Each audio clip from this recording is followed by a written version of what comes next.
profesora María del Rosario Osuna Castro del plantel 42 de Escuinapa y hoy trabajaremos el tema de principales escuelas éticas del pensamiento filosófico, correspondientes a la materia de Ética 1 del momento 1.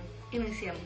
Bien, como les comenté anteriormente, el conocimiento que vamos a abordar son las principales escuelas éticas del pensamiento filosófico: Sócrates, Aristóteles, Epicuro y Kant, que pertenecen al momento 1 del bloque 1, la ética como disciplina filosófica, y lo abordaremos de acuerdo a la lectura 4, las principales escuelas filosóficas y su aporte a la.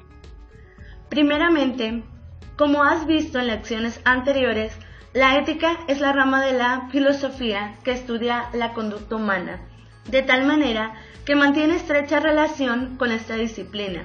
Y puesto que el hombre, a través de la historia, se ha preocupado por dos hiperactivos de la conciencia ética, por una parte que hay que hacer el bien y por la otra que hay que evitar el mal. Pero bien, si queremos entender un poco el porqué, en esta clase vamos a sintetizar brevemente las ideas principales de las escuelas filosóficas y sus aportes a la ética. Comenzaremos con el filósofo Sócrates, que vivió del 470 al 399 a.C. Sócrates no dejó nada escrito y propiamente tampoco fundó escuelas, pero sus discípulos sí, y a estas escuelas se les llamó socráticas, ya que fueron animadas o influenciadas por sus ideas. Para Sócrates, la ética justificaba la sociedad dividida en clases. Pero para poder entender el porqué de esta afirmación, tenemos que entender primeramente que para Sócrates el bien estaba en el conocimiento. Entonces, primero había que conocerse a sí mismo y después el hombre podía hacerse del conocimiento y por lo tanto saber discernir entre lo que está bien y lo que está mal. De manera que instruir a los hombres los haría buenos y de esta manera llegarían a alcanzar el bien, la felicidad y las leyes. Y si los alcanzaba, llegaba a ser sabio y virtuoso. Ahora sí podemos entender por qué para Sócrates un hombre que lograba conocerse a sí mismo no podía estar en la misma posición social que un hombre que no se conoce y que no busca el conocimiento, por lo que para él solamente los ciudadanos podían intervenir en la política. Aquellos que tienen el conocimiento de lo que está bien van a decidir hacer el bien, y aquellos que carecen del conocimiento no saben lo que está bien. Por lo tanto, para Sócrates, ningún hombre era malo, solamente eran ignorantes, y como desconocían lo bueno, pues hacían lo malo.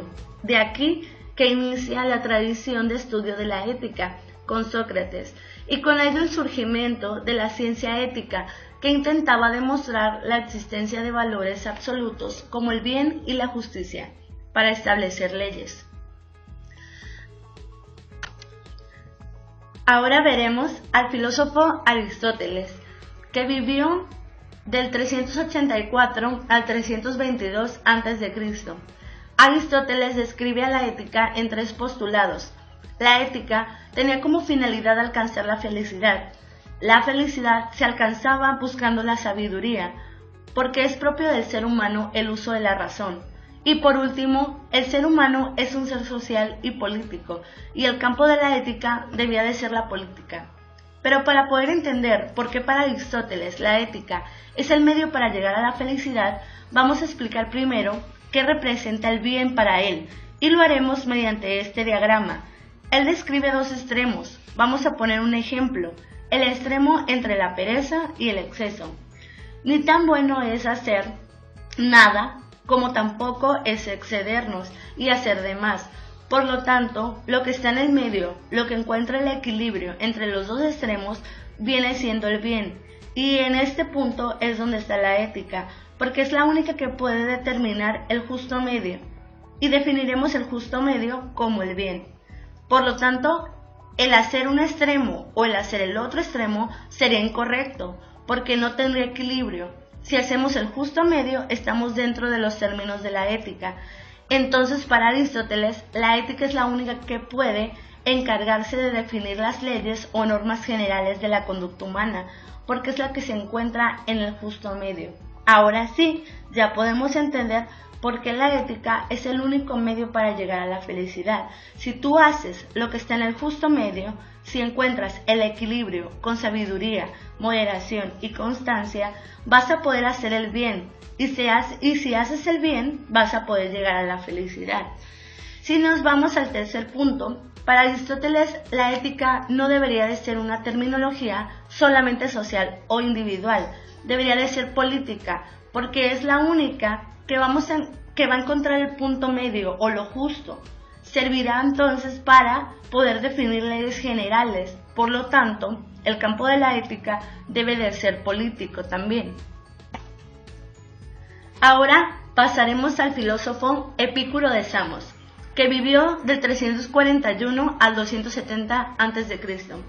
Epicuro funda una escuela llamada El Jardín, donde enseña a sus pupilos a vivir sin placeres banales, evitar el miedo y superar el dolor, considerando que así se llega a la felicidad, y por lo tanto su concepción de la ética es mucho más personal que social o política, como lo habíamos visto en los filósofos anteriores. Ahora bien, él distingue tres tipos de placeres. Los primeros, los placeres naturales y necesarios. Los podemos ejemplificar como comer y beber. Los segundos, los placeres naturales pero no necesarios. En este ejemplo podríamos poner comer, pero algo exquisito, algo que nos gusta y no nada más por alimentarnos. Y en el último, el placer que no es natural ni necesario, como darnos lujos ostentosos sin necesidad y claro, no son naturales, porque satisfacen más a la vanidad que a la vida misma. Por lo tanto, podríamos decir que debemos satisfacer los primeros, disminuir los segundos y evitar los terceros, para poder llevar una vida sobria, sin necesidades y así poder conseguir el placer racional, que es la finalidad de la vida, según Epicuro. Les puse un ejemplo aquí que dice, ¿quieres ser rico? Bueno, entonces, no te afanes por aumentar tus bienes, sino por disminuir tu codicia. De esta manera, podremos entender que lo que está dado por la vanidad no debe de estar dentro de nuestras opciones. Si lo comparamos con lo que vemos en la actualidad, podemos darnos cuenta que a nuestro alrededor existen muchas personas que han olvidado que satisfacer nuestros deseos básicos podría también hacernos feliz y también podría hacerle menos daño al planeta y a nuestra sociedad. Bueno, eso se los voy a dejar de tarea para que lo vayan analizando. Y pasamos con el último filósofo, que es Immanuel Kant. Él es alemán y vivió de 1724 a 1804 y es uno de los más influyentes pensadores de la época moderna. A Kant se le atribuye el planteamiento de la moral autónoma, esta moral que tiene en sí misma su propia ley o principio y surge de la buena voluntad del sujeto. Y para explicarlo vamos a partir de la pregunta fundamental de la ética, según Kant: ¿qué debo hacer? Cuando vamos a decidir qué hacer respecto a asuntos personales, morales o políticos, hay dos tipos de decisiones. Una que puede venir de la autonomía moral, que significa que cada cual se da a sí mismo su propia ley, y proviene del latín auto, uno mismo, y nomo, ley. Y la otra que puede venir de la heteronomía, que la vamos a entender como cuando el sujeto acata y se rige por leyes, normas, principios y valores provenientes del exterior, ya sea Dios, la naturaleza, el Estado o la costumbre, y no por su propia conciencia moral. Para Kant, la respuesta a esa pregunta siempre debe surgir del interior del individuo, debe de ser autónomo, porque no sería un acto moral si viene de fuera.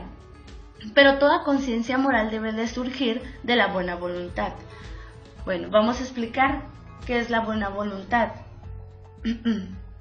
La vamos a describir como poner en práctica mi querer, pero siempre determinado por la razón. Actuar por deber y por respeto a la ley moral, ya que así como yo, todos los demás individuos son igualmente dignos.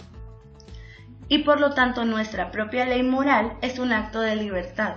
Pero recordemos que la libertad de nosotros termina donde empieza la libertad de la otra persona. Con esto voy a dar pero les voy a dejar unas preguntas para reflexionar. ¿Te conoces a ti mismo? ¿Estás dispuesto a buscar el justo medio en tus acciones?